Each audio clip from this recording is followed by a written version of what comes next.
जय हिंद दोस्तों। Welcome to देश दुनिया। और देश दुनिया में आपका स्वागत है। और मैं हूं मोहित। तो न्यूज़ 18 की ये खबर है कि सोनम वांगचुक को अरेस्ट कर लिया गया है एंड उनको जोधपुर जेल में शिफ्ट कर दिया गया है। ये लद्दाख के लोगों के लिए बहुत बड़ी बात है। आज हम लोग इसमें चर्चा करेंगे कि उनको क्यों ले गया, क्या चार्जेस है और व्हाट आर द इम्प्लीकेशंस। उसी तरह द गार्जियन का भी रिपोर्ट है, Ladakh statehood activities arrested days after violent crackdown by Modi. तो चलिए दोस्तों, हम लोग डिटेल में इसको समझते हैं। तो चलिए दोस्तों, जानते हैं सोनम वांगचुक के अरेस्ट के बारे में, क्या चार्जेस है, लीगल बैटल आगे कैसे बढ़ेगी और इस पर नेशनल इम्पैक्ट क्या है। तो पहले समझते हैं कि अरेस्ट डिटेल्स के बारे में और क्या हुआ। तो अरेस्ट हुआ था सितंबर 26 फ्राइडे को 2:30 PM. Ladakh police chief SD Singh Jamwal ने उनको अरेस्ट किया। उनको कस्टडी लेके लेह लेके गए एंड उनको डिटेंशन में रखा गया। और फैमिली कंफर्म किए किए हैं उनके कि उनका अरेस्ट हुआ है। ये इमिजिएटली क्यों ट्रिगर हुआ? ये इसलिए ट्रिगर हुआ क्योंकि सितंबर 24 2025 में 4 लोगों की मृत्यु हुई थी, 90 से ज़्यादा लोग घायल थे और बीजेपी की ऑफिस भी जला दिया गया था। उनका मेन डिमांड था कि स्टेटहुड चाहिए लद्दाख के लोगों को। सो 2 दिन बाद, after violent demonstrations by the Leh apex body demanding statehood for Ladakh and inclusion under the 6th schedule of constitution, ये अरेस्ट हुआ है। अब क्रिमिनल चार्जेस और लीगल फ्रेमवर्क क्या हुआ, क्यों, क्या चार्जेस लगाए गए। तो सोनम वांगचुक पे national security act NSA apply किया गया है। ये बहुत ही स्ट्रिंजेंट लॉ है और फॉर प्रिवेंटिव डिटेंशन। अब मैं आपको प्राइमरी चार्जेस बताता हूँ। Inciting violence, allegedly inciting protesters for violence on September 24। Sonam Wangchuk पे आरोप है क्योंकि उन्होंने अपने भाषण के दौरान जेनजी और नेपाल प्रोटेस्ट के बारे में बोला और अरब लाइक स्प्रिंग्स के बारे में प्रोटेस्ट करने के लिए भड़काया लोगों को। ये सितंबर 24 को हुआ है। उनके खिलाफ मल्टीपल एफआईआर्स रजिस्टर हुए हैं और उन्होंने ब्लेम फॉर मॉब वायलेंस, उन्होंने अपने बचाव में कहा कि ये मॉब वायलेंस है जिसकी वजह से मृत्यु हुई है। उसके बाद एफसीआरए का भी एंगल आ जाता है। एफसीआरए के एंगल में है उनको फॉरेन कंट्रीब्यूशंस फंड मिला उनके सोसाइटी के लिए, इसलिए भी एफसीआरए वॉलेट हुआ है।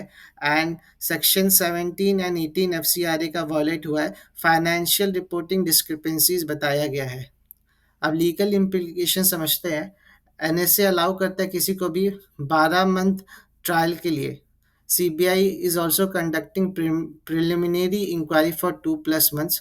एफसीआरए लाइसेंस ऑफ सेमकॉल, जो कि सोनम वांगचुक का एसोसिएशन है, उसको कैंसिल कर दिया गया है एमएचए द्वारा। इनकम टैक्स के भी समन्स इशू हुए हैं और कहा गया है कि उनकी जो एक्टिविटीज़ हैं वो अगेंस्ट नेशनल इंटरेस्ट है। क्या क्या एफसीए वायलेशंस हुआ है, क्या इन्वेस्टिगेशन चल रहा है। तो 2 महीने से सीबीआई इन्वेस्टिगेशन चल रहा है। उनका एफसीआरए लाइसेंस कैंसिल हो चुका है और जो उनकी सेमकॉल एनजीओ है उसको भी बहुत बड़ा खतरा है। वॉलेशंस क्या हुआ है? वॉलेशंस बोल रहे हैं कि उनको फॉरेन कंट्रीब्यूशंस मिला है विदाउट एफसीआरए क्लियरेंस। उन्होंने service agreements with United Nations, Swiss university, Italian organisation से किया है। Discrepancy in financial reporting and using foreign funds for activities against national interest और repeated violations of FCRA regulation. अब वांगचुक ने अपने डिफेंस में क्या कहा है? उन्होंने कहा है कि we export our knowledge and raise revenue. It was a very dignified assignment with taxes duly paid to the government. He claims this legitimate service agreements for knowledge export, not foreign funding. अब देखिए, वांगचुक सही बोल रहे हैं कि government, ये तो इसका फैसला कोर्ट में होगा, बट प्रिलिमिनरी लग रहा है कि वांगचुक के तरफ से कुछ फॉरेन फंडिंग ली गई है एंड गवर्नमेंट का केस मजबूत लग रहा है। टाइमलाइन हम लोग डिस्कस कर लेते हैं कि कैसे टाइमलाइन हुआ, कैसे अरेस्ट हुआ। तो देखिए, सबसे पहले जुलाई 2025 में सीबीआई ने उन एफसीआरए वायलेशंस जो उनके एचआईएल इंस्टीट्यूट है उसके खिलाफ स्टार्ट किया था। फिर सितंबर 10 2025 को वांगचुक ने अपना हंगर स्ट्राइक स्टार्ट किया लद्दाख में। फिर सितंबर 15, 2025 में CBI team serves order about MHA complaint regarding alleged FCRA violence. फिर सितंबर 24, 2025 में प्रोटेस्ट हुआ जिसमें 4 लोगों की मृत्यु हो गई। फिर सितंबर 25 में एमएचए ने कैंसिल कर दिया वैंगचुक का एफआरसीआर लाइसेंस फॉर समकॉल और उनको दोषी कराया कि वायलेंस उन्होंने भड़काया है। फिर September 6, 2025 में वैंगचुक को अरेस्ट कर लिया गया है। अब government response and security measures. Immediate government action देखने को मिला है। एनएसए इन्वोक किया गया है for preventive detention. FCRA licence को कैंसिल कर दिया गया है।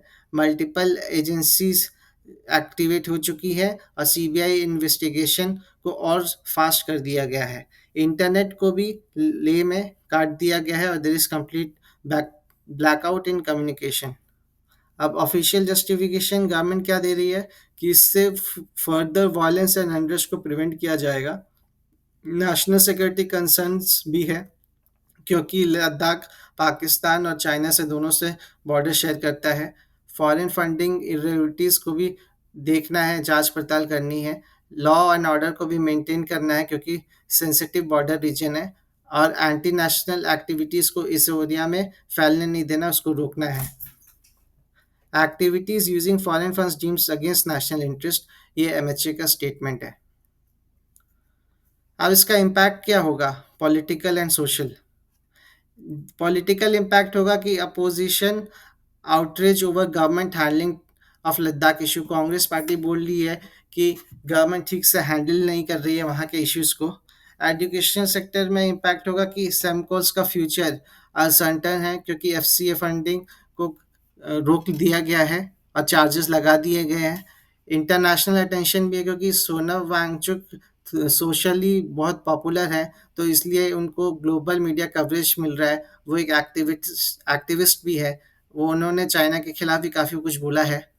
फिर लद्दाख मूवमेंट में स्टेटहुड मूवमेंट की मांग को धक्का लगेगा। शॉर्ट टर्म कॉन्सिक्वेंसेस पे डिस्कस कर लेते हैं दोस्तों।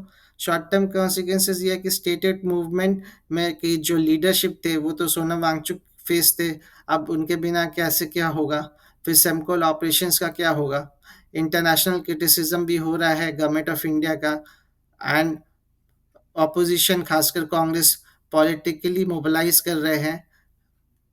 कम्युनिकेशन ब्लैकआउट भी हो गया है। लॉन्ग टर्म इम्पैक्ट क्या होगा। Chilling effect on civil society activism. Ladakh का डेमोक्रेटिक एस्पिरेशन को अभी सप्रेस किया जा रहा है।